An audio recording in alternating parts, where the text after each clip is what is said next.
Christophe sur France Maghreb 2. Bonjour tout le monde, ravi de vous retrouver sur France Maghreb 2, c'est le grand forum en ce jeudi, nous sommes bien sur France Maghreb 2 le 6 mai et jusqu'à 18h avec une belle équipe de choc aujourd'hui, avec des sujets aussi très intéressants que nous allons aborder dans cette émission, avec pour m'accompagner, il est à l'heure, lui, monsieur Emmanuel Dupuis, comment ça va ? Ça va très bien Christophe. Notre bonjour président de l'IPS ainsi que chargé des affaires étrangères. Oui bien sûr, chargé des affaires étrangères chez nos amis les centristes, il est avec nous aussi, la belle histoire, comment ça va la belle histoire ? Bonjour à toutes et à tous, ça va très très très bien. Et nous attendons Rudy Kazi qui était de retour du Congo, peut-être qu'il a loupé son avion, je ne sais pas, mais en tout cas il sera avec nous dans cette émission normalement tout à l'heure. Ça serait pas étonnant de sa part, oui c'est vrai. Karim Alouache, le banquier d'affaires, peut-être retenu par une petite transaction qui a peut-être duré, je ne sais pas. En tout cas il sera avec nous aussi. Alors, des invités. 3 invités dans cette émission pour 3 sujets totalement différents. Le premier, c'est pour faire écho avec ton édito, mon cher Emmanuel, puisque tu vas nous parler de Napoléon. Absolument. Alors, Napoléon, qu'est-ce qu'il a, Napoléon ? Pourquoi Napoléon ? Pourquoi avons-nous commémoré Napoléon ? On a commémoré le bicentenaire de son décès le 21 mai 1821 sur l'île de Sainte-Hélène. 5 mai, ouais. 5 mai, oui. Oui, c'est ça. Et nous aurons d'ailleurs une personnalité pour faire en lien à ton édito, Michel Scarbonchi, qui étant un ancien député européen, mais aussi corse. Pourquoi corse ? Parce que Napoléon est né à Ajaccio. Absolument. Voilà. Le 15 août 1769. Exactement. Autre sujet, autre invité, c'est à 17h, sera Taoufik Tahani, qui est le président d'honneur de la FPS, pour parler des 500 familles palestiniennes qui vont être expulsées, messieurs dames, dans quelques jours maintenant, dans quelques jours prochains, d'un quartier Sheikh El Jazar. Donc on en parlera tout à l'heure avec lui pour parler de ce qui se passe une nouvelle fois. Et puis un autre sujet encore avec un autre invité, c'est Marouane Sinasser qui sera avec nous pour nous parler de cette tribune dont il est d'ailleurs l'initiateur, une tribune de collectif d'intellectuels musulmans qui rappelle son abjection face au terrorisme, bien entendu. On lui posera la question donc tout à l'heure concernant la volonté et peut-être l'envie d'avoir fait cette tribune. Voilà pour ce programme. Donc on a un programme fort intéressant. La belle histoire, tu vas devoir être bien inspiré par nos invités aujourd'hui et par nos chroniqueurs, dont un qui vient d'arriver. Hop. Alors qui est avec moi ? C'est Rudy. Ça va mon Rudy ? Je t'ai pas reconnu. Qu'est-ce que t'es beau mon Rudy ? Ça va. Ça y est, t'es revenu du Congo ? Ouais, fraîchement hier. Fraîchement hier ? Ouais. Ouais, mais il fait peut-être meilleur au Congo qu'à Paris, non ? Je crois qu'il n'y a pas de plus doute chaud. là-dessus. Il fait plus chaud, non ? Il fait plus chaud, il pleut de temps en temps parce que c'est la saison des pluies, mais il fait bon, franchement. Ouais, par contre, il faut se rapprocher du micro, mon gars. Ouais, je disais, il fait bon, Voilà. Au niveau du temps, franchement, on est vernis. Bon, ça s'est bien passé ? Excellemment. Ouais, t'as rencontré beaucoup de monde, j'ai vu, hein ? Ouais, j'ai vu du monde, ouais. Bon. 23 ans après. J'ai vu pas mal de monde. 23 ans après, il dit la belle histoire. 22 ans. 22 ? 22. Ouais. J'ai rencontré du monde. T'as rencontré le président ? Enfin, je l'ai rencontré, je l'ai vu au sommage national de mon grand-père.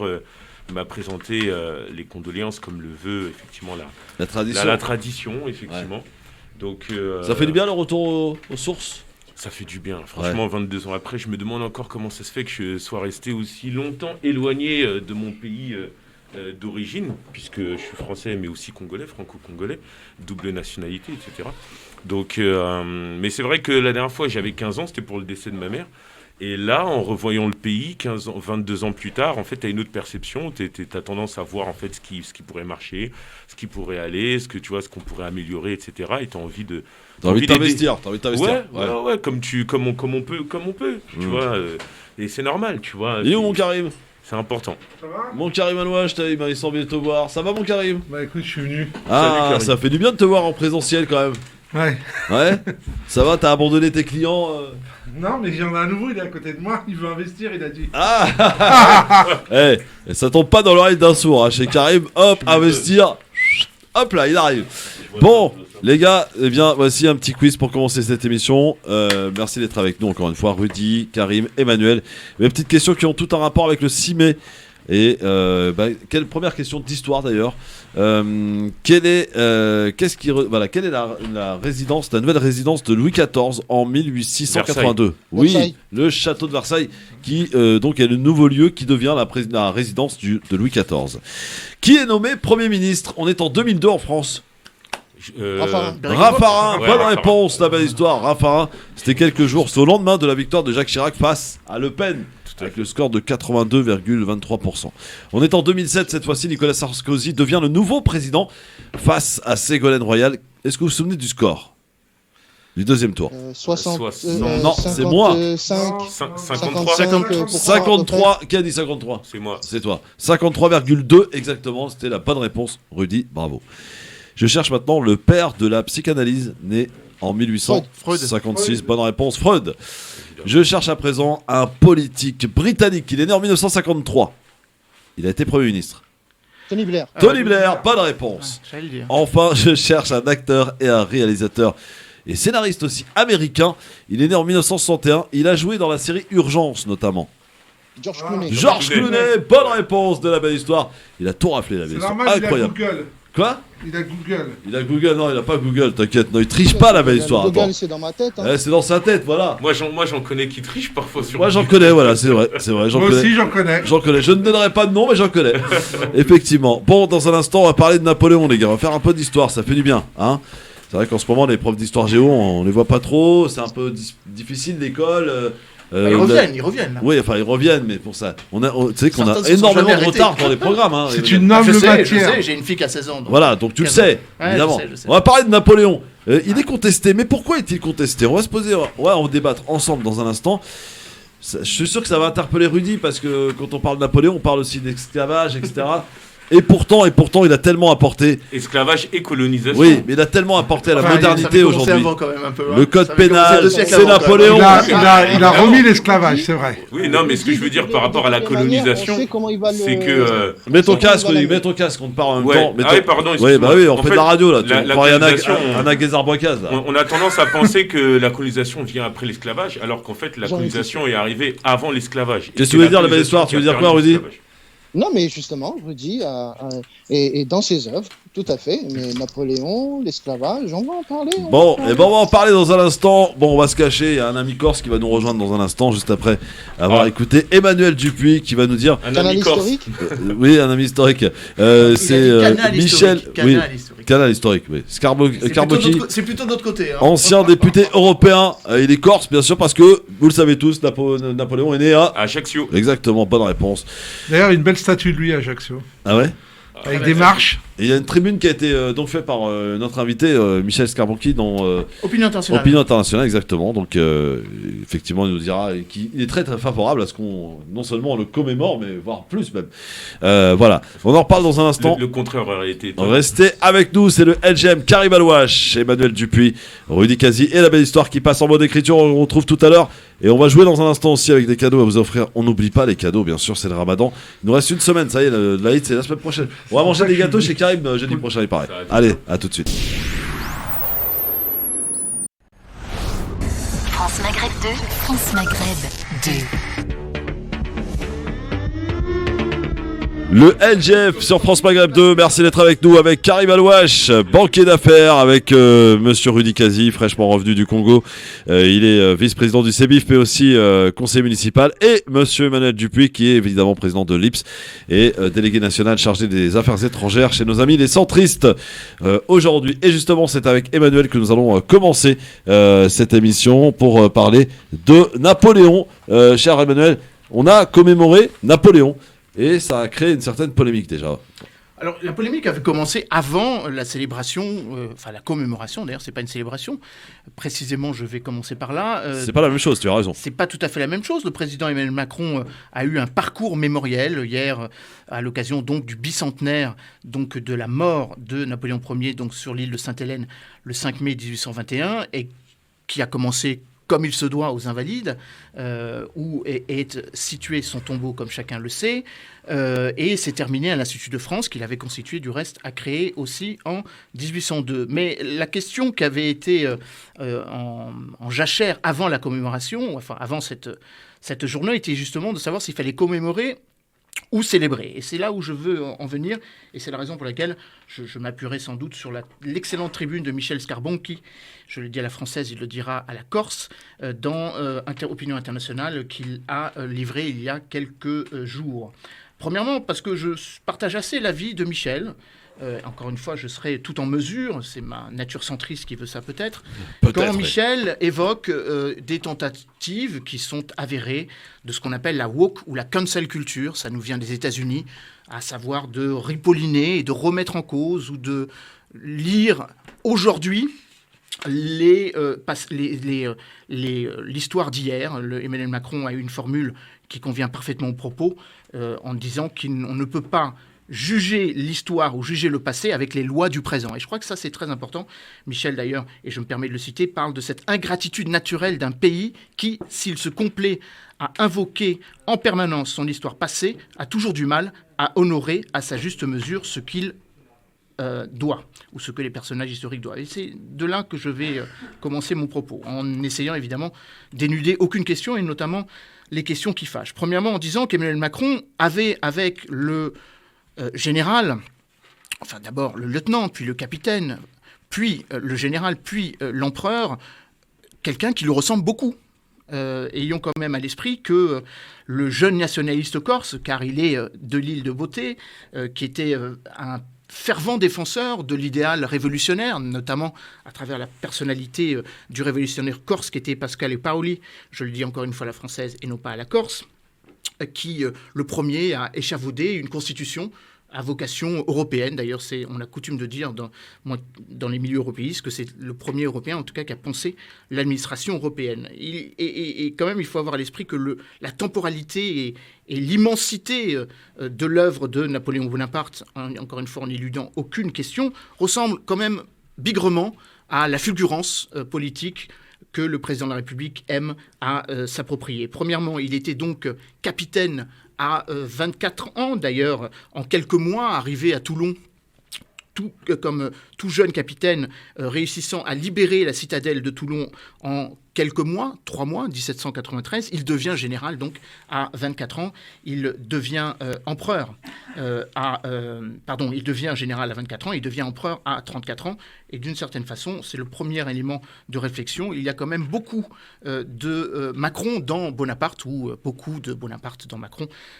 Je laisse à chacun le soin de s'approprier cette affirmation. Deuxième élément, on doit beaucoup à Napoléon Bonaparte. Je vais faire un court catalogue de ce qu'on lui doit pour rappeler quand même aux éditeurs, oui. Et bien évidemment en n'omettant pas ce que l'on peut lui reprocher. La Cour des comptes, par exemple ? Alors, entre autres, la Cour des comptes. Et la Cour des comptes, c'est quoi ? C'est la comptabilité publique.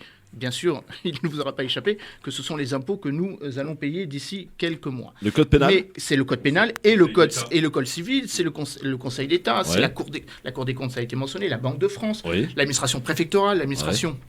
Départementale.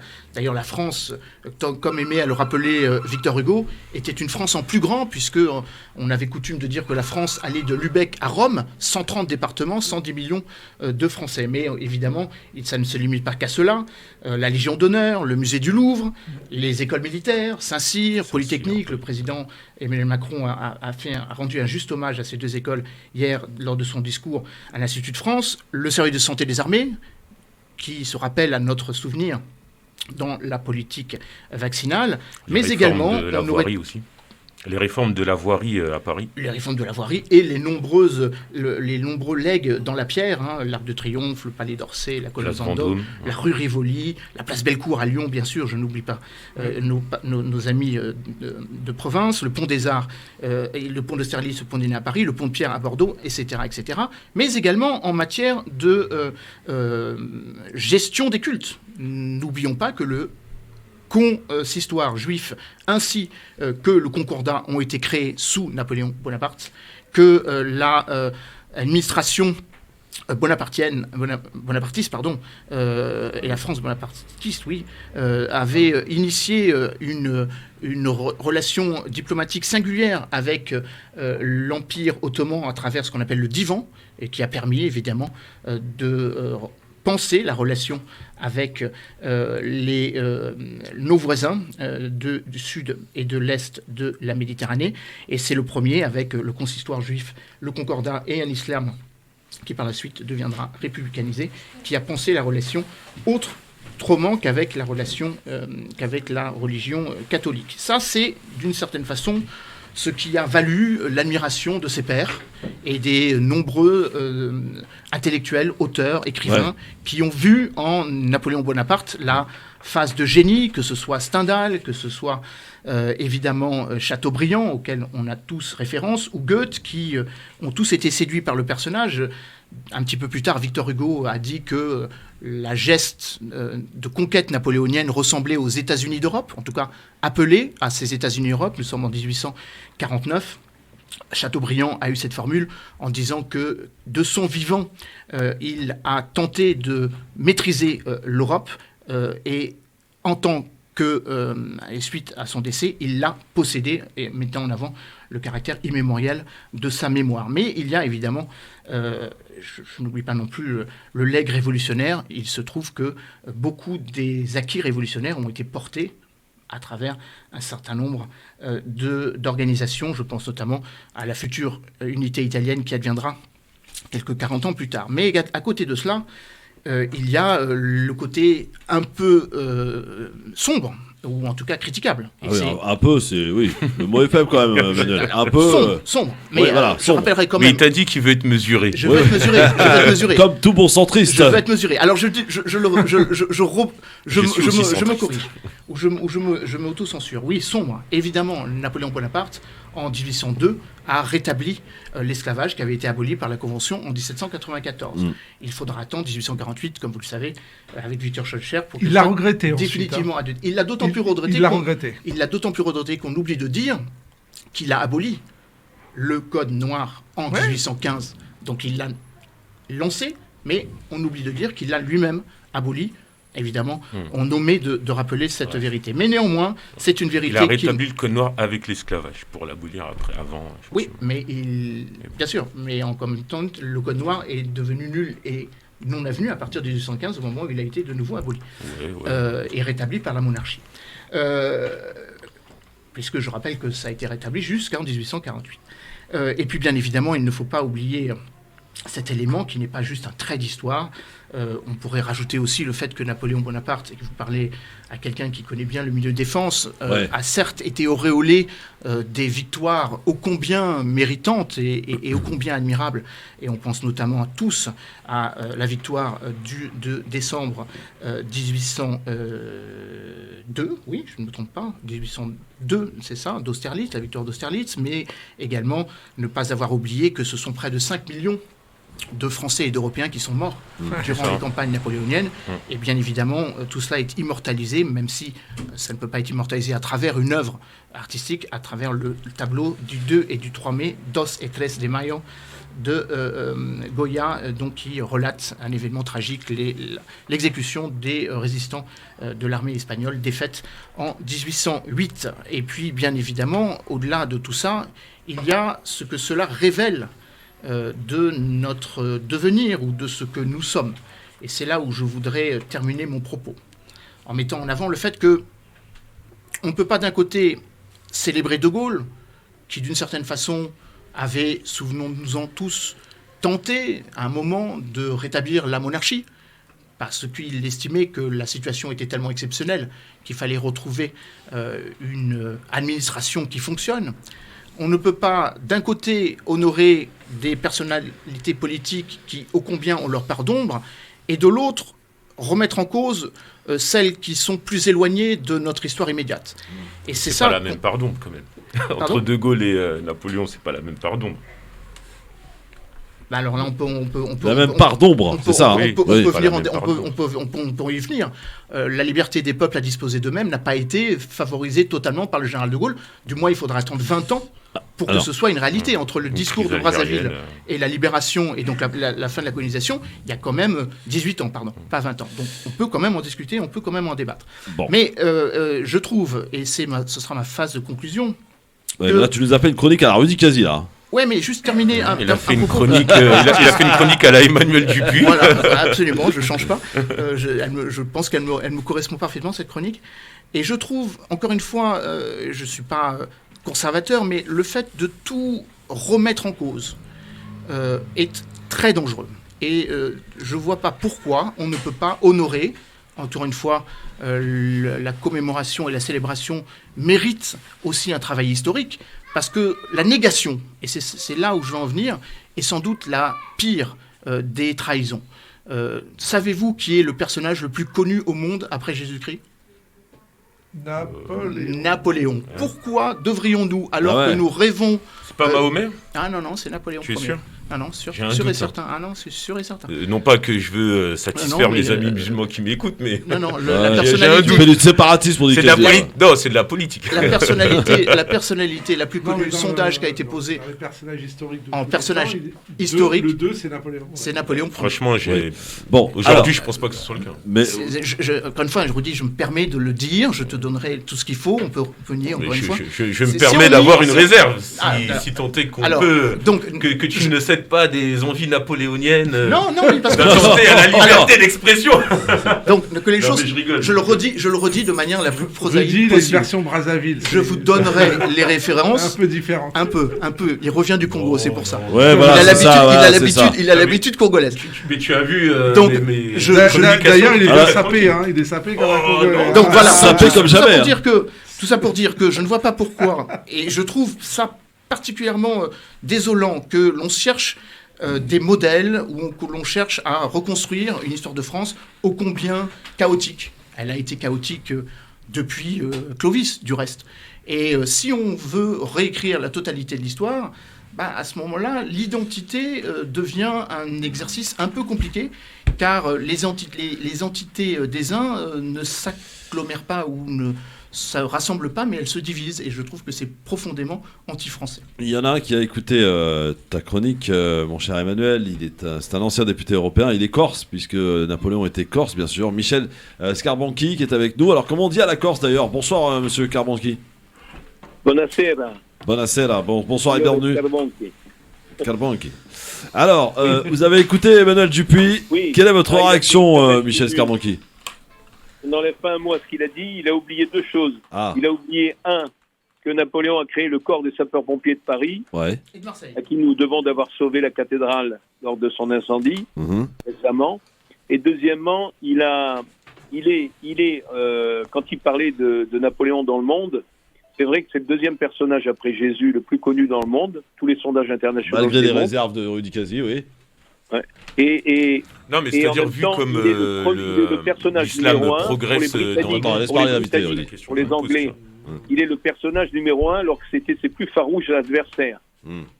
Alors, vous avez fait une tribune dans l'opinion internationale. Vous avez, été très élogieux envers Napoléon. Est-ce que vous comprenez ceux qui sont un petit peu gênés par ces célébrations ? Enfin, c'est pas des célébrations d'ailleurs, c'est des commémorations. Parce que le terme n'est pas tout à fait le même. Tout à fait, vous avez raison. Commémoration. C'est pas la même chose. Oui, c'est pas la même chose. Ouais. Qu'est-ce que vous dites qu'est-ce que vous répondez à ces gens qui effectivement sont un peu choqués qu'on en fasse je crois, je reprenant les propos de Debré dans votre Oui, tribune, oui. faut pas en faire trop, quoi. Faut pas en faire trop. Voilà. Parler de provocation. Ouais. Oui. Non, je regrette cela pour deux raisons. Bien sûr que dans toute l'histoire et dans tous les grands hommes et dans toutes nos grandes périodes historiques, Ouais. il y a des parts de lumière et des parts d'ombre. C'est évident. Il faudrait être naïf ou imbécile pour ne pas le voir. Et il appartient aux historiens, au cours du temps, de rectifier des choses, de corriger des choses, de préciser des choses. De là à remettre en cause l'histoire, à remettre en cause les personnages, c'est absurde. Parce que les personnages, ils s'inscrivent dans des périodes et on n'a pas à les juger à l'aune d'aujourd'hui pour juger quelque chose qui s'est passé il y a 400 ans ou il y a 200 ans. C'est absurde. Mais c'est la mode de la cancel culture américaine. Hein, les Américains ont l'air de nous envoyer des choses extraordinaires. Ils nous envoient aussi la pire des choses. Bon, et la pire des choses en ce moment, c'est ce qui vient des universités américaines et qui a pour but de provoquer le chaos dans la culture européenne. Hein. Ne soyons pas naïfs. Provoquer le chaos, c'est remettre en cause nos histoires et donc nos identités. Et par là même provoquer le chaos et les guerres civiles. Voilà, c'est tout. Alors, sur Napoléon, ce que je voulais préciser, donc, il est utile la critique est parfois utile. Et regardez, il y a une chose extraordinaire, c'est que le directeur général de la Fondation Napoléon, Thierry Lentz, qui est en même temps un grand historien, est le premier à ne pas faire l'impasse sur les ombres de Napoléon. Il est premier. Quand on parle des guerres napoléoniennes, puisqu'un des reproches qu'on lui fait en dehors de l'esclavage, alors l'esclavage constatant qu'à l'époque, en 1800, l'esclavage est la chose la plus répandue aux États-Unis, dans les Caraïbes, en Amérique du Sud, dans le monde arabe et en Afrique.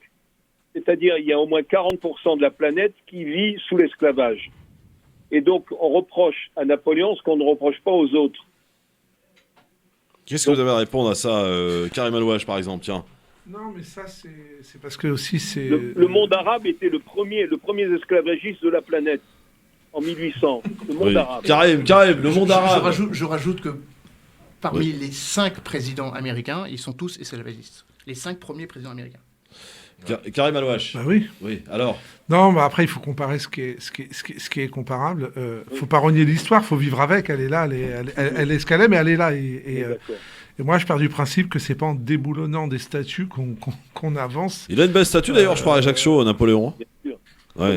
Il a une statue à Ajaccio, Napoléon. Si, qui donne sur l'allée, là, qui donne sur la mer. Au sommet d'une pyramide de pierre. Oui, voilà. Une très belle statue à Ajaccio. C'est un beau site d'entraînement pour le cardio. Oui, pour monter. Oui. Ouais, c'est vrai. Non, mais ça me fait penser à Rocky avec Philadelphie, en fait.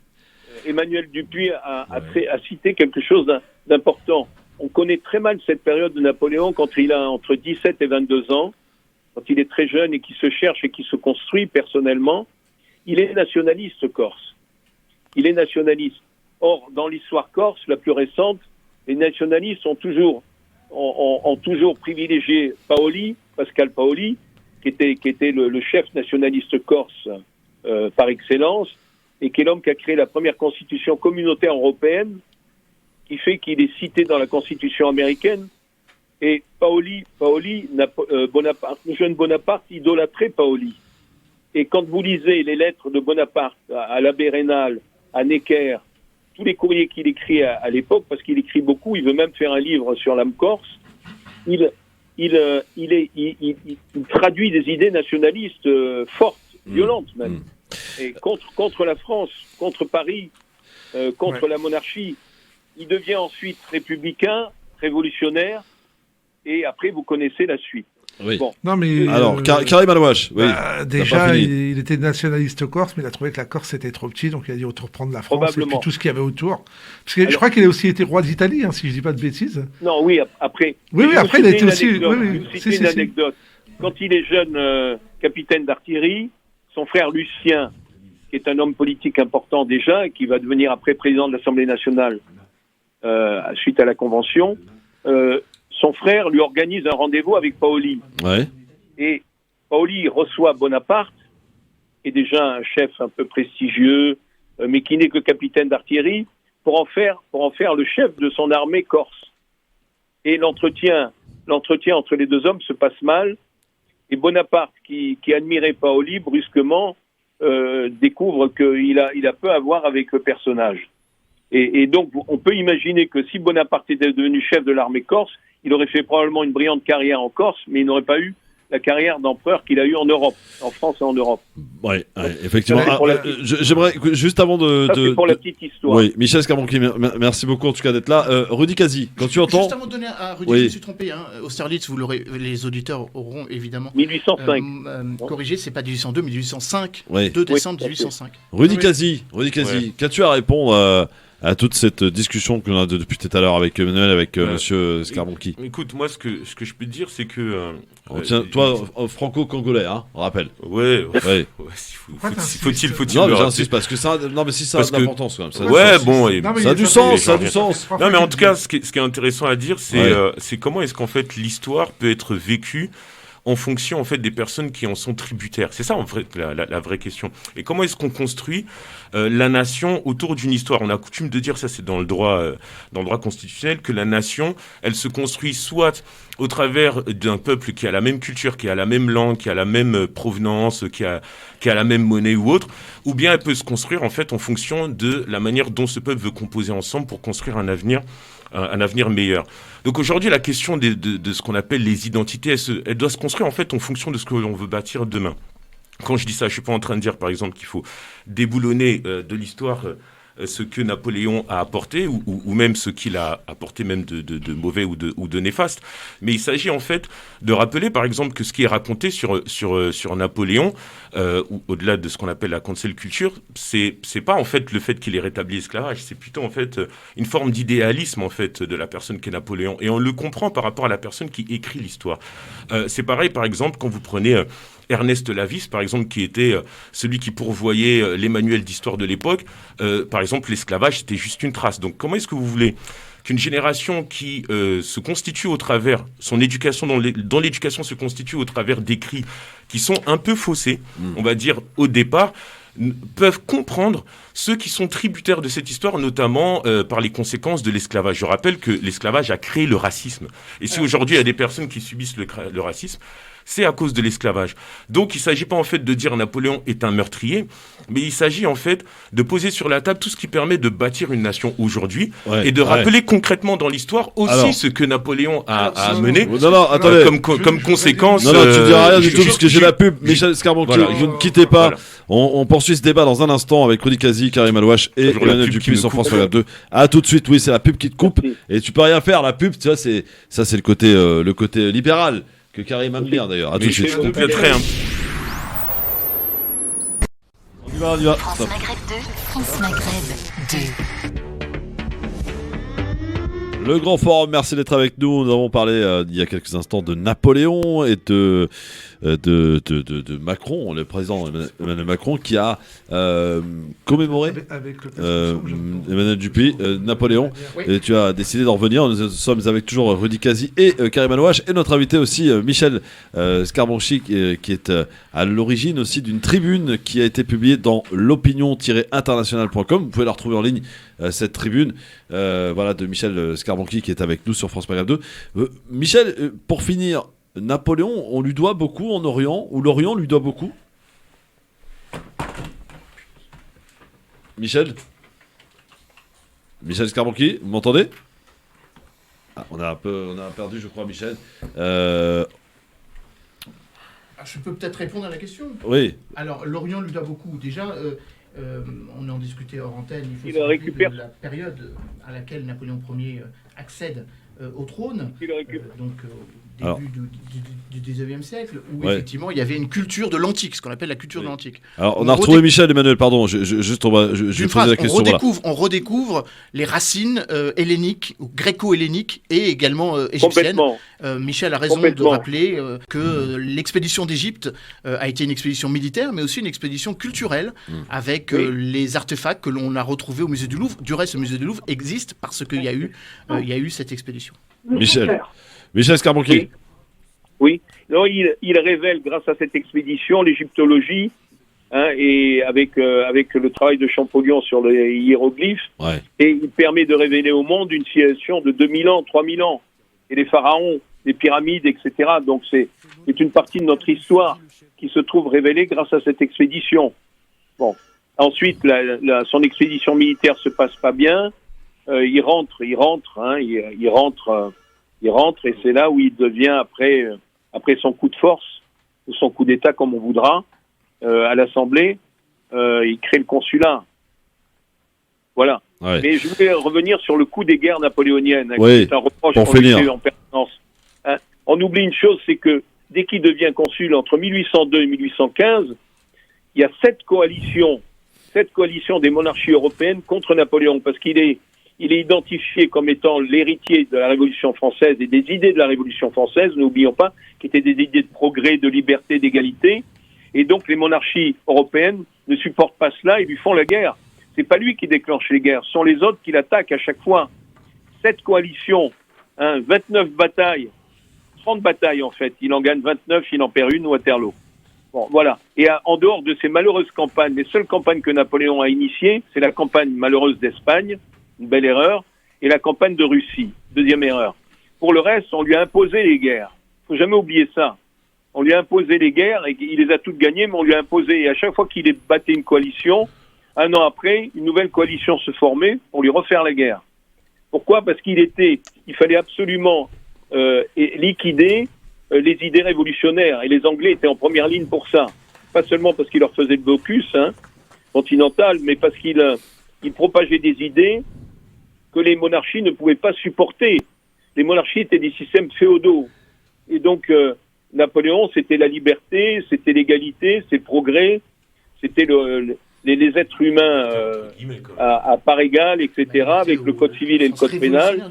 Et donc toutes ces choses-là étaient insupportables à l'époque. Il faut se passer dans le contexte. Non, mais j'aime bien peser un peu. Michel Escarbonqui, merci beaucoup en tout cas d'être intervenu. On rappelle pour lire une question. Ouais, mais on n'a pas le temps. On n'a pas le temps là. On peut rebondir parce que Rudy. Non, on peut pas rebondir, c'est fini. Là. On n'a pas le temps, les gars. On a un timing à respecter quand même. Mais tout à l'heure, j'ai été coupé par la pub quand même.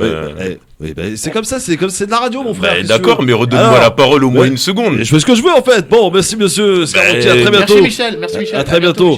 Bon, il est plus là. Moi, j'aurais bien aimé en fait qu'il rebondisse sur le fait de quand Emmanuel Macron. On a un conducteur, on a une pendule, tu vois ce que je veux dire. Il y a les infos là, tu vois, on attend pour les infos, puis on doit passer à un autre sujet. On a un autre invité dans un instant. Faut qu'on enchaîne, les gars. Dans un instant, bah oui, c'est comme ça. Au Congo, peut-être on a le temps de faire des émissions de 3 heures, mais pas ici. Non, mais regarde. Qu'est-ce qu'il y a, vas-y. Ah, donc je peux rien dire alors. Vas-y, je t'écoute. Quand je te demande la parole, tu veux pas me la donner. Vas-y, je t'écoute. Ne perds pas de temps à pleurer. Ne perds pas de temps à pleurer, raconte. T'es un animateur, t'es pas non plus un dictateur quand même, doucement. Attends, là on parle d'un sujet sérieux. Si j'étais un dictateur, tu serais pas là. Mais d'accord, mais c'est pas la question. La question, c'est de pouvoir aussi rebondir sur un certain nombre de trucs. On a des choses à dire. Parce que là, du coup, on a fait en fait l'étalage de l'histoire de Napoléon. C'est pas la question. La question d'aujourd'hui, c'est comment est-ce qu'on intègre on va dire les mauvaises parties de Napoléon dans l'histoire qu'on est en train d'écrire avec des personnes qui sont tributaires de la manière dont il a remis l'esclavage aujourd'hui. Ça sert à rien de faire venir une personne comme ça à la radio si on est là en train de faire des élucubrations sur la beauté de ce que Napoléon a fait. La vraie question, elle est là aujourd'hui. Donc moi, la question que j'aurais aimé lui poser, c'est lorsqu'on dit qu'il ne faut pas réécrire l'histoire, que Emmanuel Macron dit qu'il ne faut pas réécrire l'histoire. Ouais. Le problème, c'est pas ça, c'est qu'il faut parler de l'histoire. Parce que Napoléon, aujourd'hui, on ne savait pas. S'il n'y avait pas eu les gens dont on dit que la cancel culture, moi je suis contre la cancel culture, mais il y a quand même des personnes qui ont le mérite de rappeler des choses qui ne sont pas dites dans les cahiers d'école, à savoir... le fait que Napoléon ait rétabli l'esclavage, premièrement, et aussi d'autres pages de l'histoire, notamment sur l'esclavage et la colonisation, qui sont que très peu étudiées. C'est ça la question aujourd'hui. Comment est-ce qu'on arrive à faire mêler des personnes qui sont tributaires d'un esclavage, plutôt d'un racisme qui a été créé par l'esclavage et la colonisation, avec des populations qui, elles, ont grandi dans l'idéalisme en fait de ce qu'a été pas l'esclavage, mais de ce qu'a été la colonisation. C'est ça en fait le problème aujourd'hui, tu vois. On peut pas réduire à Napoléon Ier la responsabilité de la colonisation. Arrêtons. Mais non, je fais pas le lien. Non, je ne fais pas le lien. Je ne fais pas le lien entre la colonisation et Napoléon. Là, je parlais. Je parlais plus largement. Je parlais plus largement. Moi, mon propos par rapport à Napoléon, c'est que je salue son génie. C'est pas un problème. J'ai une jambe française, je suis français. Je salue son génie. Mais permettez-moi quand même de contredire le fait de rétablir l'esclavage, c'est un préjudice énorme. Mais oui, mais c'est pas de ça dont on parle depuis tout à l'heure. C'est de quoi alors ? Il faut dire les choses. Mais on parle que de ce qu'il a fait de bien, de beau. On a dit ce qu'il a fait aussi, Rudy. Et ce qu'il faut. C'est un mauvais procès d'intention.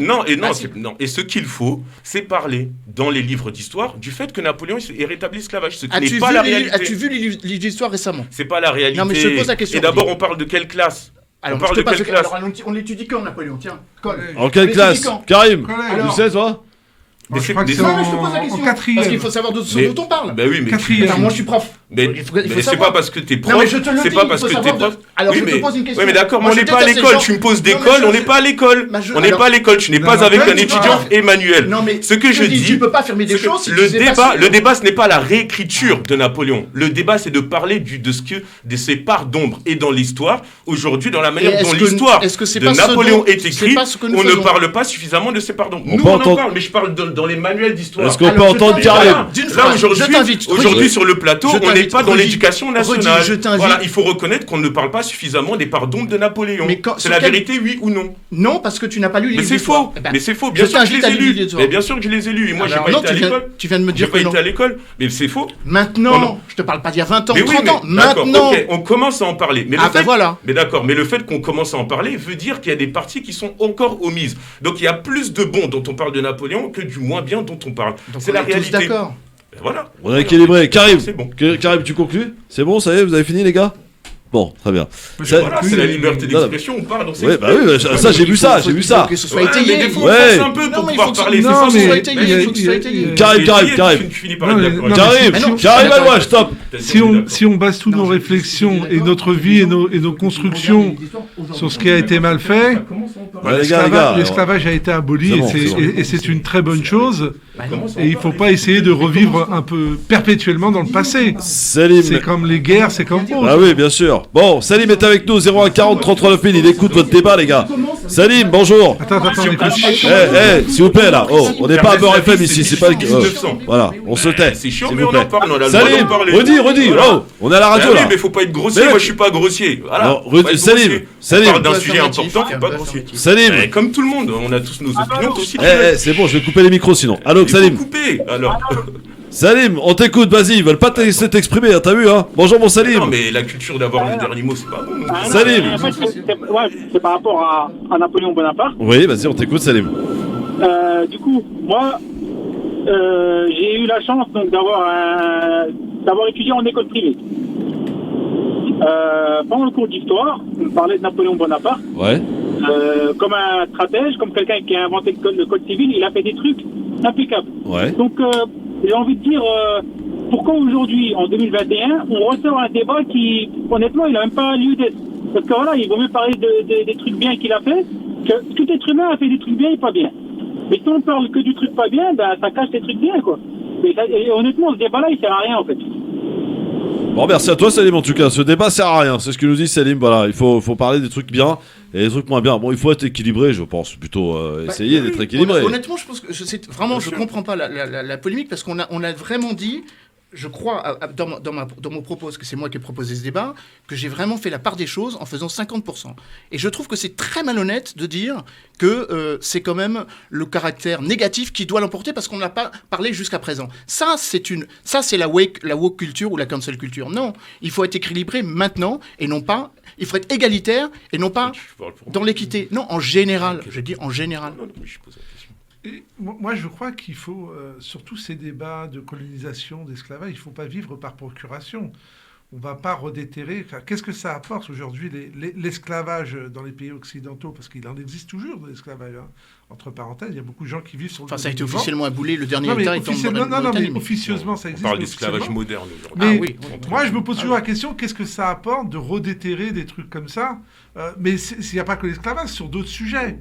Je crois qu'à un moment donné, il faut aussi pouvoir avancer. Mais on le sait tous, tout le monde sait que Napoléon, c'est celui qui a rétabli l'esclavage. Ça, on le sait tous. Et c'est extrêmement condamnable. Tout le monde ne le sait pas. Des gens comme toi et moi, nous le savons. Mais... non, mais par exemple, ce que tu dis, c'est intéressant. Pourquoi il faut le déterrer ou ne pas le déterrer? Aujourd'hui, lorsqu'il faut bâtir, effectivement, parce qu'on a toute une génération comme moi, par exemple, qui doit se bâtir en fait dans une France qui parfois a du mal à la regarder comme étant vraiment français. Je ne parle pas sur le papier, je parle dans le quotidien. Et c'est vrai que c'est difficile, c'est une situation qui est plus ou moins difficile à vivre.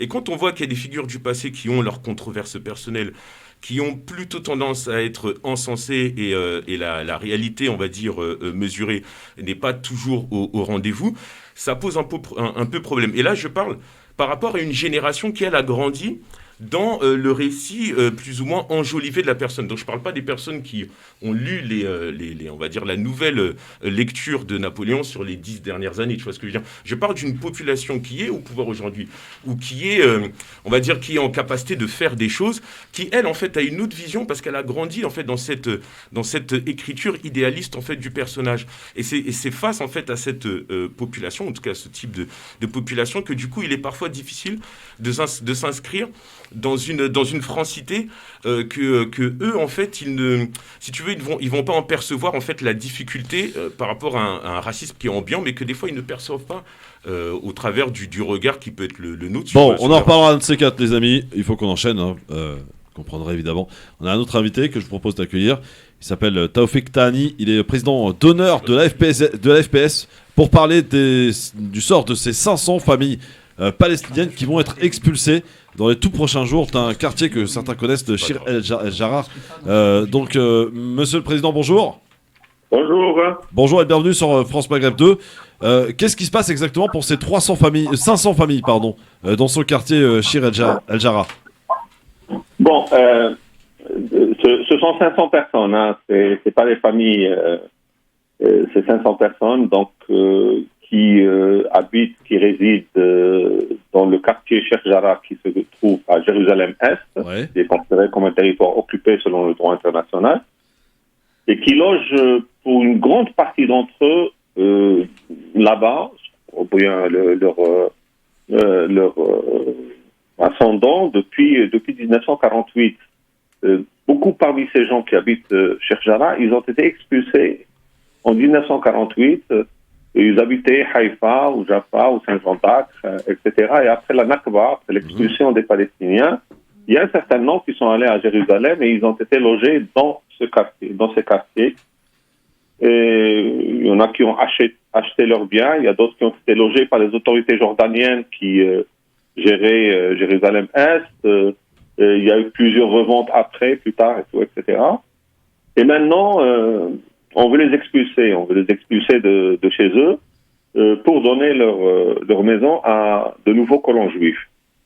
C'est une décision qui s'inscrit dans une volonté israélienne du nettoyage ethnique, de la judaïsation forcée de Jérusalem, c'est-à-dire ramener la population palestinienne à un pourcentage, à un seuil qui est tolérable, où on va considérer cette population comme une minorité qui est dans une capitale unifiée, unique de l'État d'Israël.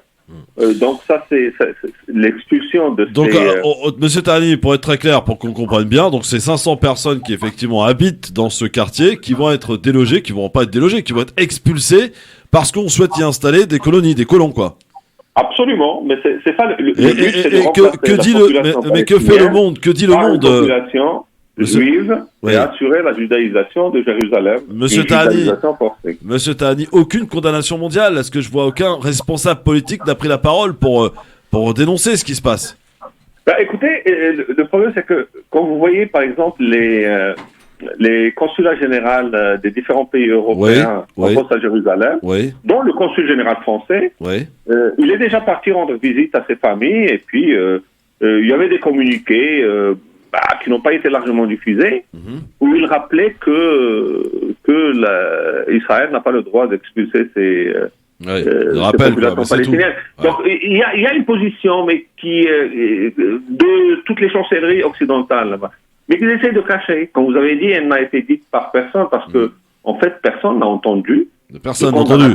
Et je suis sûr que mes chroniqueurs ici sur le plateau, mon débatteur, Monsieur Tahani, mes débatteurs ici présents sur le plateau, je suis sûr n'avaient pas entendu parler de cette affaire. Enfin, dites-moi la vérité, Karim. Moi, j'en avais pas entendu parler. Enfin, si, j'en ai entendu parler, mais en janvier. En fait, on entend parler tout le temps parce que ça arrive souvent. C'était 16 janvier, et je crois qu'un expert indépendant de l'ONU a demandé à Israël de revenir et d'annuler son ordre d'expulsion. Israël s'en fout, en fait. Il n'écoute personne, il n'a jamais écouté personne. Il y a même, je vous dis, il y a même une décision. C'est ça, le problème, c'est parce qu'ils ne veulent pas qu'on écoute ces choses-là. C'est-à-dire, quand ils le font, ils sont un petit peu obligés de dire que de toute façon c'est illégal. De toute façon, la position de la France, de l'Union européenne, de la communauté internationale, c'est que Jérusalem est un territoire qui est occupé. Et donc, rien qu'hier, il y avait un autre communiqué de la part de l'Union européenne où ils disent qu'ils ne reconnaissent aucune modification dans le statut de Jérusalem qui n'est pas négocié entre les différentes parties. Je veux juste dire une chose, c'est que la question, c'est pas une question de condamnation ou ne pas être d'accord ou déplorer ou quelque chose comme ça, parce que à la limite, il pourrait le faire. Hein. Vous allez voir, s'il y a vraiment une expulsion violente qui peut arriver d'ici ce soir ou demain ou la semaine prochaine, on va voir des larmes de crocodile. Non, le problème, c'est qu'il n'y a aucune action qui est menée par ces pays pour empêcher Israël de commettre justement ce crime qui est un crime On en-t-il les moyens, M. de Tahani? guerre, qui est considéré comme un crime de guerre, comme d'ailleurs souligné dans le dernier rapport de Human Rights Watch. Donc il y a un deux poids, deux mesures dans le traitement des affaires. S'il s'agissait d'un autre pays, on aurait vu des sanctions immédiates contre le pays qui procède à ce nettoyage ethnique, parce qu'il s'agit vraiment de nettoyage ethnique. Et là, dans le cas d'Israël, ça ne se fait pas. D'autant plus que, si vous voulez, moi j'ai entendu des gens, par exemple, des journalistes français ou des gens qui défendent Israël coûte que coûte, quel que soit le... Ils disent que de toute façon, ça se base sur une loi qui stipule que si des Juifs peuvent apporter la preuve comme quoi un domicile à Jérusalem leur appartenait avant 1948, de toute façon, il leur reviendra de droit, et donc la famille qui réside serait expulsée, puis la propriété serait donnée à ces familles. Donc ils utilisent cette donc, mais avec beaucoup de trafic. Premièrement, les gens qui sont allés habiter là-bas, soit il y avait une donation de la part du gouvernement jordanien de la maison, donc qui était propriétaire du gouvernement, soit ils ont acheté ce bien. Et donc, tous les papiers qui sont produits par ces familles juives et tout, etc., sont d'abord sont essentiellement faux et des fois vraiment obtenus par des méthodes de mafieux. Ouais. Alors, Monsieur Tahani, on n'a pas trop le temps non plus de... C'est-à-dire si cette loi, si on considère que cette loi est une loi sur laquelle on peut se baser. Et pourquoi il n'y a pas une autre loi qui concerne les familles palestiniennes qui habitent là-bas, et j'ai dit qui étaient expulsées de Haïfa, de Yafa, de Saint-Jean-d'Arc, etc., qui eux, par contre, ils peuvent prouver très facilement comme quoi leurs biens étaient bien leurs biens, qu'ils ont les papiers qui étaient enregistrés soit dans le bureau ottoman ou bien jordanien, et pour eux, il n'y a pas une loi qui puisse leur... Donc là, déjà, on voit déjà une sorte d'apartheid, entre une distinction de traitement entre est-ce que si vous êtes juif ou pas juif. Donc tout ceci, c'est du n'importe quoi, c'est de la triche, c'est... on a bien compris, M. Tahani. Un nettoyage ethnique planifié qui se base sur des pseudo-lois qui n'ont aucune... Merci, M. Taoufik Tahani, merci beaucoup. On n'a pas le temps, c'est pas France Culture ici, on a dans des impératifs, M. Tahani, merci beaucoup d'être intervenu, en tout cas président d'honneur, je le rappelle, de la FPS, donc d'être intervenu pour nous parler de ces 500 Palestiniens, 500 personnes palestiniennes, bien entendu. Merci beaucoup. 01 40 33 9000, il y a quelqu'un au téléphone avec nous, bonsoir. Allô. Oui, bonsoir, quel est votre prénom? Jamel. Ouais, Jamel, qu'est-ce qui se passe, mon Jamel? Oui, je voulais vous poser une question. Parmi les intervenants qui sont invités dans votre plateau, est-ce qu'ils sont fans de Sarkozy ou pas? Et c'est quoi le rapport avec Sarkozy, Jamel? Qu'est-ce qui se passe? T'es arrivé un problème? T'as eu un souci? Qu'est-ce qui se passe? Des fois, il y a des gens... Hein? Des fois, il y a des gens qui disent... Baisse ta radio, Jamel. Allez, là, tu m'embêtes un peu, là, Jamel. Tu dis n'importe quoi. 01 40 33 9000. Dans un instant, on aura un autre invité et je vous demanderai votre avis, Karim, Emmanuel et Rudy, sur ce qui vient d'être évoqué par notre invité, Taoufik Tahani, sur le sort de ces 500 personnes. Alors, c'est vrai, Karim, on n'en avait peut-être pas entendu parler, mais c'est vrai qu'on entend parler régulièrement parce que ça arrive souvent, en fait, qu'on expulse des Palestiniens pour y installer des colons sans que le monde, finalement, ne réagisse. Il reste sourd et aveugle, comme depuis bien longtemps, malheureusement. Le LGF, merci d'être avec nous sur votre radio France Maghreb 2 avec Karim Alouache, Rudy Kazi, avec Emmanuel Dupuis. Franchement, on a le temps de faire la sieste pendant la pub, c'est trop long. On est d'accord, les gars, Franchement, c'est abusé. Bon. Si les bars étaient ouverts, on serait allé boire un coup de... C'est ça. Non, c'est un ramadan, Karim. Plus qu'une semaine. Une semaine, mon Karim. On va manger des gâteaux chez toi, j'ai dit tout à l'heure. Chez toi, c'est chez moi, oui, bien sûr, évidemment, mon Karim.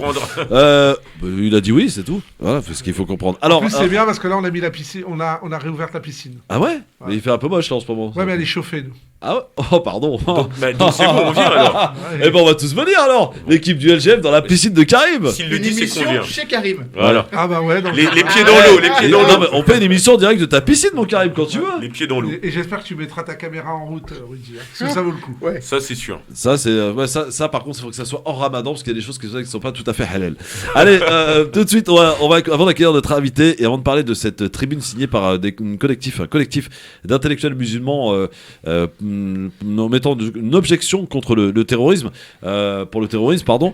On va revenir sur ce que nous a dit notre invité auparavant, c'est-à-dire Taoufik Tahani, sur le sort de ces 500 personnes qui vont être expulsées dans les prochains jours. On en parlait il y a quelques instants de ce quartier de Jérusalem-Est pour y installer des colons. Shir al-Jarrah, c'est le quartier. Emmanuel, Alors, moi, c'était une histoire dont j'avais entendu parler pour plusieurs raisons. Premièrement, parce que les médias israéliens en parlent beaucoup. Deuxièmement, parce que ce n'est pas la première fois que ça arrive. Ça arrive souvent. Et troisièmement, depuis 1948, ouais, c'est ça. Mais troisièmement, ça a un contexte un peu particulier puisqu'il y a eu les dernières élections le 25 mars dernier. Et il en a été fortement question. Il ne nous aura pas échappé que le Premier ministre Benjamin Netanyahou a été reconduit, mais avec une percée des élus qu'on appelle les Palestiniens de l'intérieur ou les Arabes de l'intérieur, ou les Palestiniens de 48, ceux qui sont restés. Et c'est un vrai enjeu politique pour toute la classe politique israélienne, car la démographie joue contre l'État d'Israël. Actuellement, il y a 23-25% de Palestiniens qui vivent en territoire israélien. Donc forcément, ce qu'a dit notre camarade doit nous alerter. Il y a une volonté, c'est vrai, de chasser volontairement, avec beaucoup de guillemets. Ça serait difficile de nier quand même, de dire l'inverse, quoi. Ah ben beaucoup le nient en partant du principe que justement ils le compensent avec des colonisations non autorisées par des résolutions onusiennes et tout à fait contraires au droit international. L'ambassadeur de France, je crois, reste sur cette position. Enfin, le consul général de France à Jérusalem reste sur cette position. Néanmoins, notre ami a raison de dire qu'il y a une volonté aussi de racheter de manière forcée des terres qui n'appartiennent pas aux colons, qui ont du reste pas le droit de les racheter parce que ça va à l'encontre de résolutions. On en discutait tout à l'heure, où j'ai entendu Rudy dire, oui, il y a de nombreuses résolutions, il y a 250 résolutions non prises en compte sur la question israélo-palestinienne, il faut avoir ça à l'esprit, depuis la création de l'État d'Israël en 1947, et évidemment, il y a une forme de non-dit de la part de la communauté internationale qui s'est rangée un peu. C'est cité énorme, il faut le dire quand même. Oui, mais les choses ont un peu changé parce que ceux qui soutenaient les Palestiniens, ceux qui sont rentrés en guerre, justement, pour faire en sorte que les résolutions onusiennes, la résolution 242, qui est la matrice de la résolution qui crée et qui donne droit à la création de 2 États sur un territoire à partager entre Israël et la Palestine, tous les États qui soutenaient, l'Égypte, la Jordanie, les pays du Golfe, ne soutiennent plus la cause palestinienne. Qui soutient encore les Palestiniens ? L'Arabie Saoudite, mollement, parce qu'elle est rentrée dans une logique de dialogue avec le prince héritier est rentré dans une logique de dialogue avec le Premier ministre Benjamin Netanyahou, et il y a eu la normalisation. Ils ont été achetés, Emmanuel, les Arabes ont été achetés aujourd'hui. J'irai pas jusque-là, parce que je reste diplomate, mais disons que l'accord d'Abraham remet le doigt sur le fait que les Palestiniens restent l'archétype et le symbole de l'impuissance internationale. L'ONU ne fonctionne pas parce qu'elle n'a pas su, depuis maintenant sa création en 1945, trouver une issue. Je rappelle que l'ONU a été créée sur l'idée justement du droit des peuples à disposer d'eux-mêmes et de la reconnaissance des frontières internationales. Dans les deux cas, c'est en faveur de la Palestine. Donc c'est aussi de notre responsabilité, depuis maintenant 76 ans, ou en notre défaveur, ou depuis 76 ans, de n'avoir rien fait pour aller à l'encontre de cet élément qui est vraiment anormal de la internationale. Mon Karim. Karim, pardon ? Oui, ne t'inquiète pas, je m'en occupe. Karim, alors, sur ce sujet évidemment très important, quelle est ta réaction, évidemment, sur ce que l'on entend depuis nombreuses années ? Finalement, on se répète. Écoute, tu sais, moi, je me disais, pourquoi on n'y arrive pas ? Pourquoi ça dure depuis tant d'années ? Parce qu'il y a une volonté...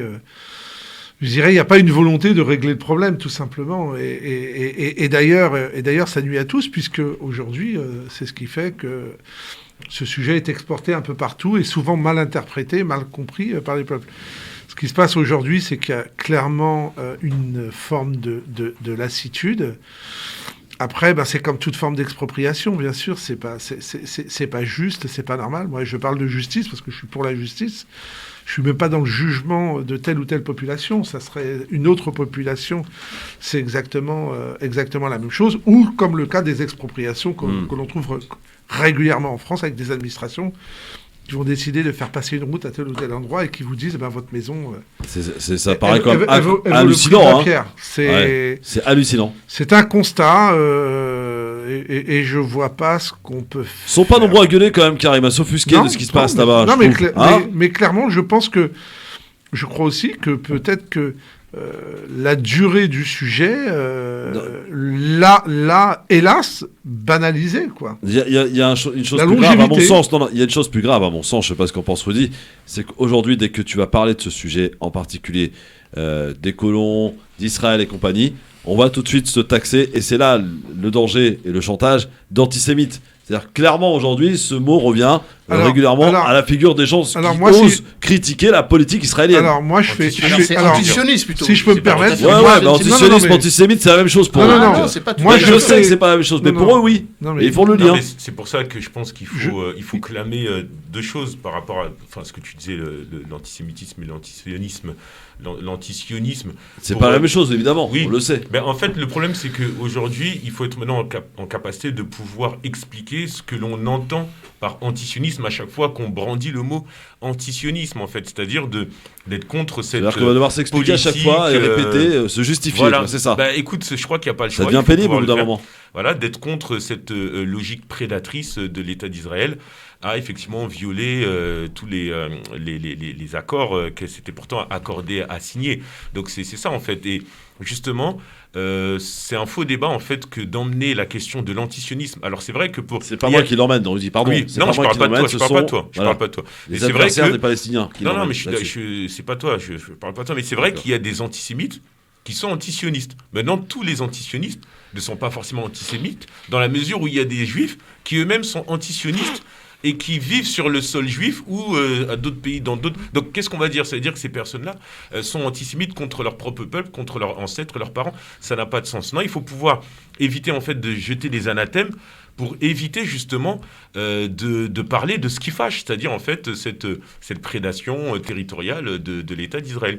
Et je pense qu'effectivement il faut éviter les faux débats. Je parle pas de toi, je parle de façon générale. J'ai compris. Justement, la question de l'antisionisme et de l'antisémitisme, c'est un peu le faux débat qui empêche d'aller dans le fond de l'histoire. Et on nous dit souvent... Voilà, par exemple, le conflit palestinien, il ne faut pas importer en France des conflits qui sont exogènes, etc., à la France. Et pourtant, la question de l'antisionisme par rapport à l'État de Palestine ou d'Israël, pourtant, c'est une question dont on débat souvent nationalement en France. Donc, il faut faire attention aux deux poids, deux mesures. Bon, en tout cas, voilà, on en parle ici et c'est important de le faire. Je voudrais juste rajouter un mot. Vas-y, mon Karim, c'est vrai qu'on t'a pas laissé finir. Pour moi, c'est important. Oui. Tous les juifs ne sont pas israéliens et tous les juifs qui vivent dans le monde et en France notamment ne sont pas responsables de la politique israélienne. Et heureusement, quand je parlais d'exporter, qu'il ne faut pas exporter, c'est-à-dire qu'il ne faut pas tout mélanger, il ne faut pas assimiler. Je ne vais pas opposer aux uns ce que je ne veux pas qu'on oppose aux autres, aux musulmans notamment. Tous les musulmans ne sont pas des terroristes, etc. Et les juifs sont dans les banlieues, il faut dire, contrairement à ce que disent certaines imbécilités. Et croyez-moi, il y a toujours des difficultés, il y aura toujours des cas à la main, mais de manière systémique, non, il n'y a pas d'antisémitisme dans les quartiers. Toi qui habites la banlieue, Karim, c'est pas vrai. Il y a encore des juifs qui sont en banlieue, on est d'accord. Bien sûr, mais ils n'ont pas tous fui la banlieue. Non, et il y en a beaucoup, et tant mieux, et c'est bien, et on mélange pas les sujets. Comme nous, en tant que musulmans, on en a marre qu'on dise dès qu'il y a un attentat, tous les musulmans sont des terroristes. Bonne transition. Tu m'as fait une transition parfaite. Israël, les juifs de France n'en sont pas responsables. Dommage, il m'avait fait une bonne transition là, Emmanuel. Vraiment, non, mais un point plus important. Vous voyez, on est nous-mêmes piégés par les mots.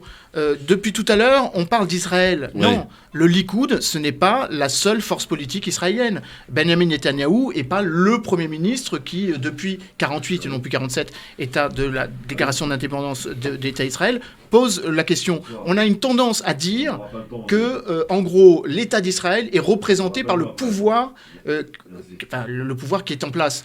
N'oublions pas qu'il y a... C'est les Israéliens qui l'ont mis à la place, pardon, Emmanuel. C'est eux qui ont voté l'extrême droite. Écoute-moi. Oui, je t'écoute. Je fais que ça, moi, Emmanuel. Tu as beaucoup de progressistes qui ne sont pas du tout en adéquation avec la politique de la colonisation. Le problème, c'est que... Isaac Rabin qui a été assassiné. Et d'ailleurs, c'est le premier crime contre un représentant de l'État. Je crois que c'est aussi de notre faute de ne pas faire attention à toujours dire Israël. Non, c'est pas Israël. L'actuel gouvernement très conservateur de Benjamin Netanyahou suit une politique de dépalestinisation des territoires qui sont occupés. Oui, mais c'est les Israéliens qui ont voté pour ce genre de politique. Attention, le Likoud n'est pas... Alors, le système politique israélien... C'est majoritaire. Hein, non, il n'est pas majoritaire. C'est un petit peu complexe. Où je rejoins Emmanuel, je pense que l'amalgame est extrêmement dangereux. L'assimilation est très dangereuse. Et le fait de dire « je n'ai qu'un seul interlocuteur et qui parle pour le peuple israélien », pour travailler un peu dans la région, effectivement, il y a des jeunes Israéliennes qui ont... Il est 17h39, il faut qu'on avance. On a un centriste qui naissent. Et le centriste Lapid n'a pas du tout la même position que... Il faut savoir que les jeunes Israéliens aujourd'hui ne veulent plus aller 3 ans d'armée, faire la guerre. Ouais, mais ça, ils ont raison. Ouais. Marwan Sinasser est avec nous. Il est prof en psychologie. Et bonsoir, monsieur Sinasser. Bonsoir. Bonsoir. Merci, vous avez bien patienté en écoutant ce petit débat sur France Maghreb 2. Alors, vous partie d'un collectif d'intellectuels musulmans. Et vous êtes d'ailleurs la personne qui avait écrit cette tribune qui vise à rappeler sa profonde abjection pour le terrorisme. J'ai envie de vous poser comme première question, pourquoi l'avoir fait ? Est-ce que c'est nécessaire aujourd'hui, quand on est musulman dans ce pays, de pouvoir dire on est contre le terrorisme ? Pourquoi il faut en arriver là en fait ? Bien sûr que c'est absolument nécessaire. D'abord, c'est nécessaire parce que c'est vrai. Et c'est bien de rappeler des choses qui sont vraies. C'est aussi nécessaire parce que c'est une vraie émotion sincère que nous ressentons tous quand il y a un attentat. Ouais. Et c'est vrai. Ah, on a été coupé avec notre ami Nasser Sinasser. On va le rappeler dans quelques instants. Alors, juste avant d'avoir son avis... Marwan Sinasser, qui est avec nous, et qu'on va essayer de rejoindre dans quelques instants.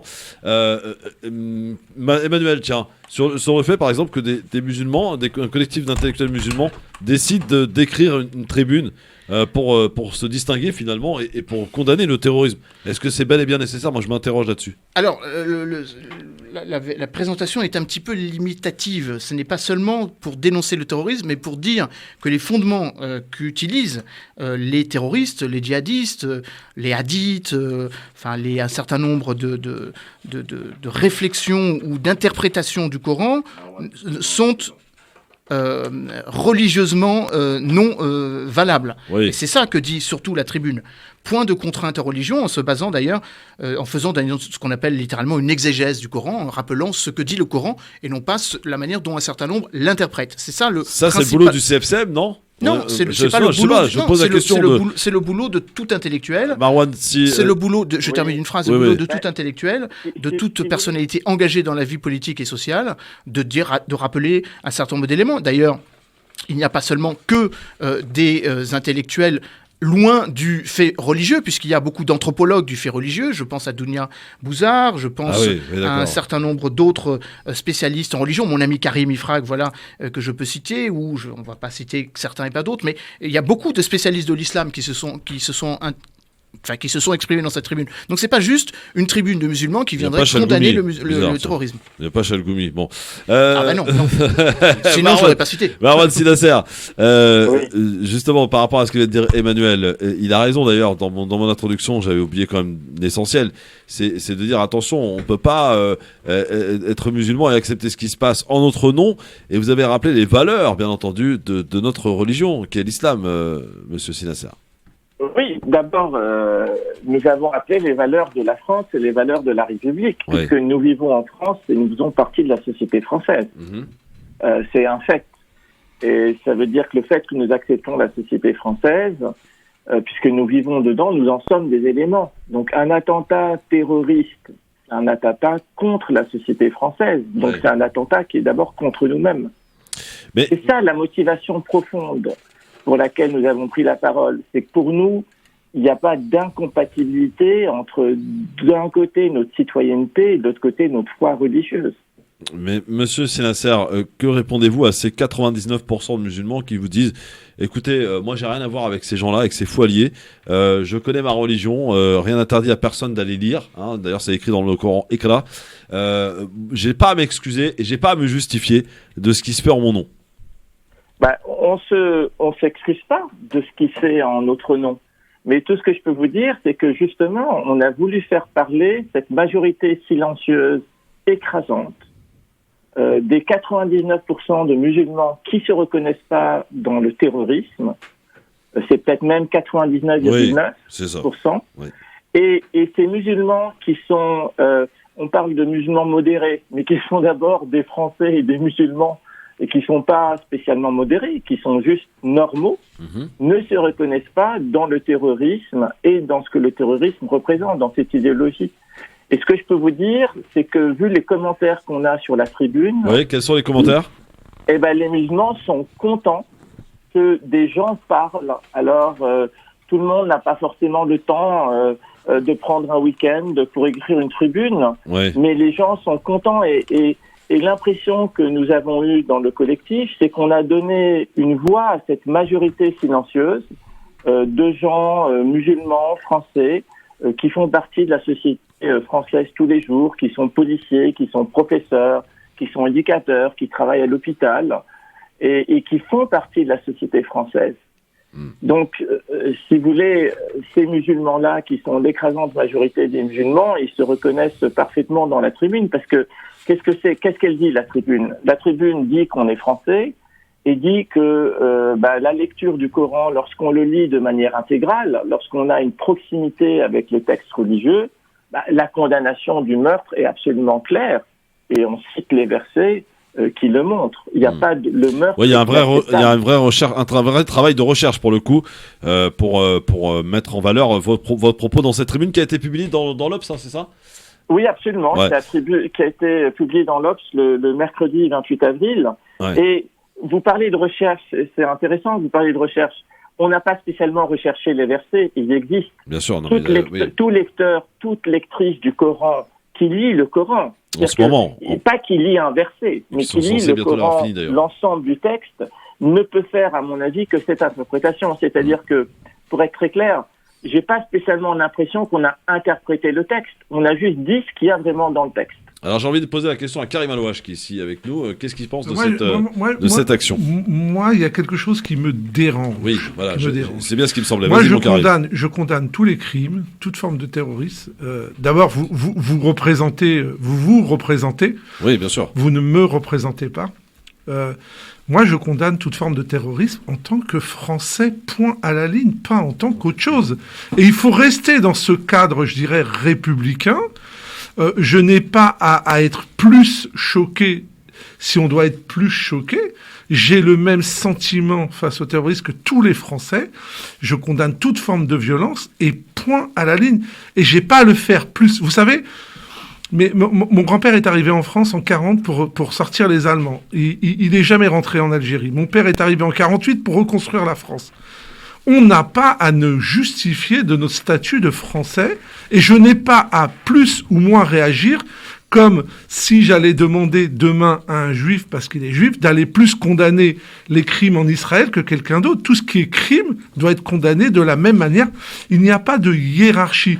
Ce que vous faites au travers de votre tribune, vous stigmatisez des gens que vous ne représentez pas, parce que d'abord, vous n'avez pas le droit de les représenter. En plus, vous faites une tribune d'intellectuels. Pourquoi ?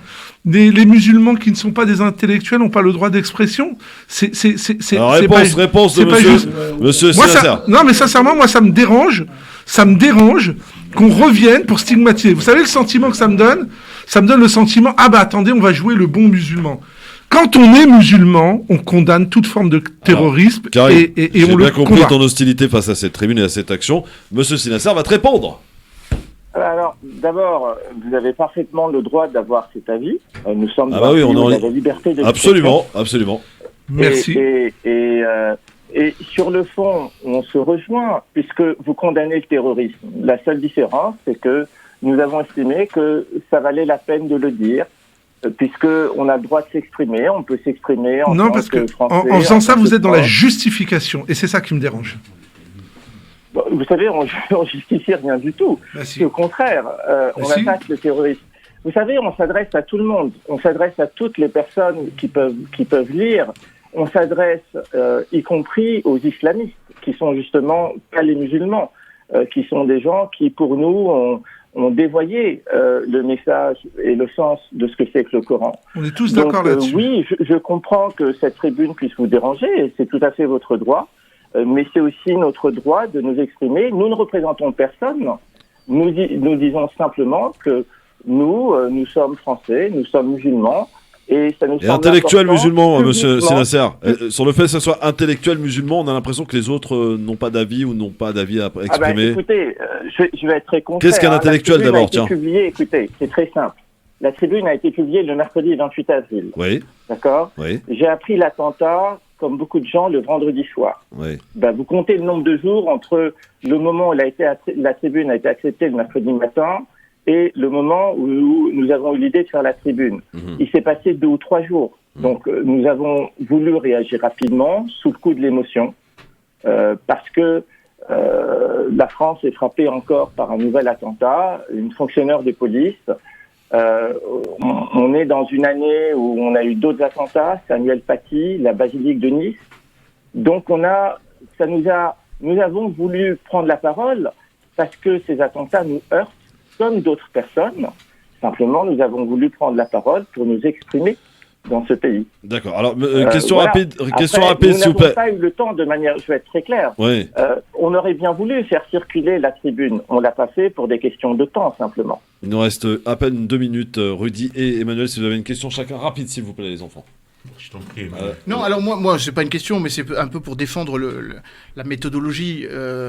Pourquoi les intellectuels ? Tout simplement parce que quand vous avez... C'est quoi un intellectuel, Emmanuel ? Un intellectuel, c'est quelqu'un qui pense le monde dans lequel il vit. Il peut avoir différentes façons de le percevoir, soit de manière académique, soit de manière opérationnelle. Il est parfaitement compliqué de faire une tribune dans laquelle vous allez faire parler l'ensemble de la communauté. Par contre, moi, je crois beaucoup à la capacité d'attraction à travers des personnes qui s'impliquent dans la société en rappelant un certain nombre de choses qui les motivent. Et cette affection qui se crée au sens littéral du terme est tout à fait méritoire. Accessoirement, moi, je n'ai pas la prétention de m'appeler un intellectuel, mais si je fais une tribune, je vais m'associer avec des gens qui pensent comme moi, ou au contraire, qui ne pensent pas comme moi et qui étayent un propos. Donc moi, je trouve que cette tribune est particulièrement bienvenue. Je crois qu'elle ne vise à représenter personne, si ce n'est les signataires. Accessoirement, les Mais en quoi elle est la bienvenue, Emmanuel ? Parce que tu dis c'est la bienvenue. Pour qui ? Pourquoi ?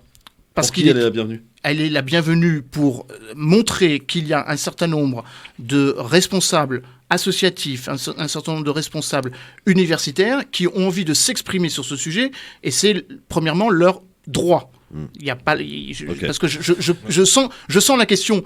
Pourquoi n'aurait-il pas le droit de le faire ? C'est ça la question. Non, tu sens rien du tout. Ils ont le droit de le faire. Ils ont tous le droit de le faire, bien sûr, mais après on se pose la question. Après on peut ne pas être d'accord. Non, la question ne doit pas être posée. Après, on peut ne pas être d'accord avec le texte. On peut j'ai l'impression comme une injonction en fait pour. Mais non, c'est pas du tout. Pour certains non, mais je te dis, je te traduis. Non, je vous traduis, pardon. Je vous traduis ce que peuvent penser les gens. Mais les gens, s'ils n'ont pas envie de lire le texte, ils lisent pas le texte. Monsieur Sinasser, je vous traduis juste ce que peuvent ressentir le peuple quand ils nous écoutent, et on en a parlé longuement ici dans cette radio, dans cette émission. Quand les politiques disent, et il y en a eu clairement qui ont dit les musulmans doivent venir manifester, les musulmans doivent venir faire ceci, faire cela. C'est comme une injonction qu'il aurait apparu, donc c'est gênant. Mais malheureusement, on n'a pas le temps de poursuivre. Merci beaucoup en tout cas. Si je dirais de conclure, si vous voulez. Allez-y, en 30 secondes. Elle est simple. Oui. On dit beaucoup de choses sur le Coran, on dit beaucoup de choses sur les musulmans. On dit que les musulmans, ça pose problème quand ils prennent pas la parole, ça pose problème quand ils prennent la parole.